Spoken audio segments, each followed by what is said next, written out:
Hello दोस्तों, ये अक्कल दाढ़ होता क्या है जिसे हम विजडम टूथ भी कहते हैं। ये क्या होता है, ये किस एज में ओरल कैविटी में आते हैं और क्या इस दांत को निकालते वक्त सर्जरी की ज़रूरत होती है, और अगर होती है तो क्यों सर्जरी करना पड़ता है इस दांत को निकालते वक्त।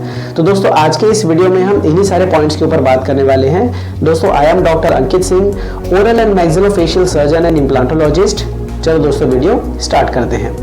दोस्तों सबसे पहले ये जो अक्कल दाढ़ होता है इसे हम विजडम टूथ भी कहते हैं और थर्ड मोलर भी कहते हैं। हमारे दांतों में पीछे की तरफ तीन बड़े बड़े दांत होते हैं जिसे हम first molar, second molar and third molar कहते हैं। तो जो थर्ड मोलर है इसकी ही सर्जरी की बात करने वाले हैं इस वीडियो में हम। तो दोस्तों ये जो दांत होता है ये यूजुअली 18 से लेके 25-26 साल तक इस बीच में ओरल कैविटी में इरप्ट होते हैं, ठीक है। इसीलिए इसे विजडम टूथ भी कहा जाता है क्योंकि हमारा जो माना जाता है कि इस एज में ही विजडम आते हैं, ठीक है। तो दोस्तों ये तो हो गई अक्कल दाढ़ की बात, ठीक है, और किस एज में ये आते हैं। दोस्तों सच में क्या इसमें सर्जरी की ज़रूरत होती है इस दांत को निकालते वक्त। तो दोस्तों पहले तो हम बात कर लेते हैं कि इसमें जब ये ओरल कैविटी में आ रहे होते हैं तो क्या लक्षण दिखाई देते हैं, क्या साइन एंड सिम्टम्स होते हैं। दोस्तों अगर ये ओरल कैविटी में जो अगर 18 से लेकर 26 किसी के आगे पीछे भी हो सकता है कि, लेकिन यूजुअली इसी एज में ये ओरल कैविटी में आते हैं। तो जब ये ओरल कैविटी में आ रहे होते हैं तो इस कंडीशन में उस ड्यूरेशन में आपको हो सकता है कि यहाँ पे पेन उठे, और पेन जब उठेगा ना तो आपको रिफर्ड पेन होगा। रिफर्ड पेन मतलब जो दर्द होगा ना ये वो आपके कान के पास, आपके सर में या फिर आपके जबड़े में पूरा ऐसे ओवरऑल दर्द होता है, ठीक है। तो ऐसे कंडीशन में आपको अपने डॉक्टर से कंसल्ट करके ये पता करना होता है कि क्या सिर्फ वो ओरल कैविटी में आ रहा है इस वजह से पेन हो रहा है या फिर उस दांत में कुछ तकलीफ है, ठीक है, जिसकी वजह से आपको पेन हो रहा है। तो दोस्तों आप अपने डॉक्टर से ज़रूर कंसल्ट करिए जब आपको ऐसा कुछ पेन दिखता है, ठीक है। इसके अलावा आप देखेंगे कि वहाँ पे जो मसूड़ा है वो बहुत लाल हो जाता है। कभी कभी आप बहुत ज़्यादा इसको अगर टालेंगे तो कभी कभी ऐसा भी होता है कि वहाँ से मवाद आने की कंडीशन भी आ जाती है। तो दोस्तों कभी भी इस चीज़ को टालिए मत। अगर आपको पहले दूसरी बार में तकलीफ हो रही है तो अपने डॉक्टर से कंसल्ट करके आप हो सकता है मेडिसिन ले लीजिए, क्योंकि क्या है ये नॉर्मल पेन भी होता है और एक गलत पेन भी होता है जिसमें मान लीजिए कुछ प्रॉब्लम है और आपको तकलीफ हो रही है और आप उस चीज़ को टालते जा रहे हैं तो वो प्रॉब्लम बढ़ जाएगी, ठीक है। आप अपने डॉक्टर से मिलिए। अगर आप वो बाहर की तरफ आ रहा है दांत और इस वजह से आपको पेन हो रहा है तो ज़्यादा कुछ नहीं करना है, सिर्फ दवा लेना है और वो ऑटोमेटिक बाहर आ जाएगा। लेकिन अगर वहाँ पे जगह ही नहीं है, एक्सरे लेके पता चल जाता है कि वहाँ जगह ही नहीं है उस दांत के बाहर आने के लिए, तो वो क्या होता है, वो दांत ना टेढ़े होने लगते हैं, ठीक है। जैसा आप यहाँ पे देख सकते हैं अक्कल दाढ़ की जो पोजीशन होती है वो इतनी गलत होती है, वो सीधा नहीं होता, या तो वो ऐसा होगा या तो लेटा हुआ होगा या तो दूसरी की तरफ फेस किया होगा, ठीक है, जैसा आप यहाँ पे देख सकते हैं। तो दोस्तों इसके गलत पोजीशन होने की वजह से ही हमें इसको निकालते वक्त सर्जरी कराने की ज़रूरत पड़ती है, ठीक है।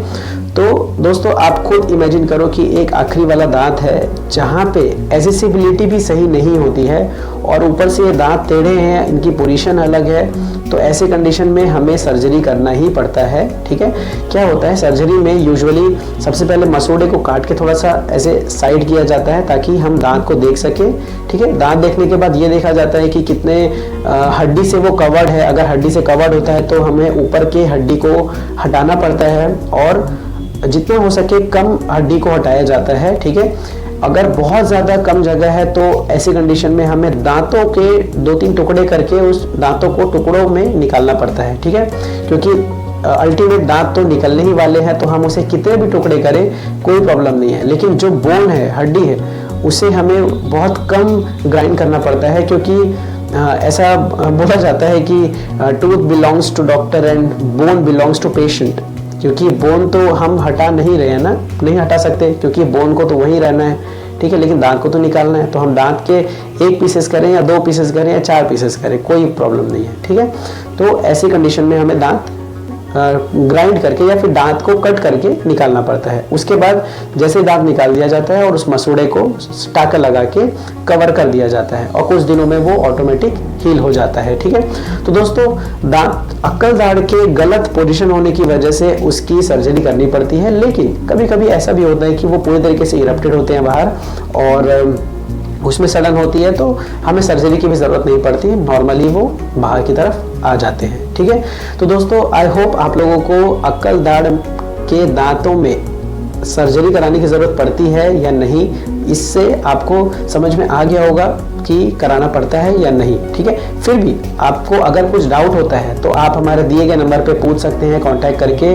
आप कुछ एक्सरेज अगर हैं तो आप उसको भेज के हमसे पूछ सकते हैं कि क्या कराना बेहतर होगा, या फिर आप अपने वहीं पे लोकली जहाँ पर आप हैं वहाँ पे अपने डॉक्टर से कंसल्ट कर सकते हैं।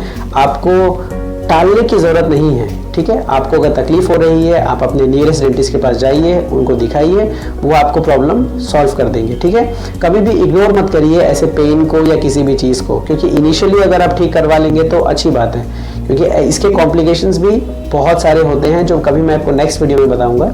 ठीक है, तो दोस्तों आई होप आप लोगों को ये अक्कल दाढ़ से रिलेटेड, विजडम टूथ से रिलेटेड ये इन्फॉर्मेशन अच्छी लगी होगी। अगर अच्छी लगी तो प्लीज़ इस चैनल को लाइक करें, चैनल को सब्सक्राइब करें। मिलते हैं नेक्स्ट वीडियो में।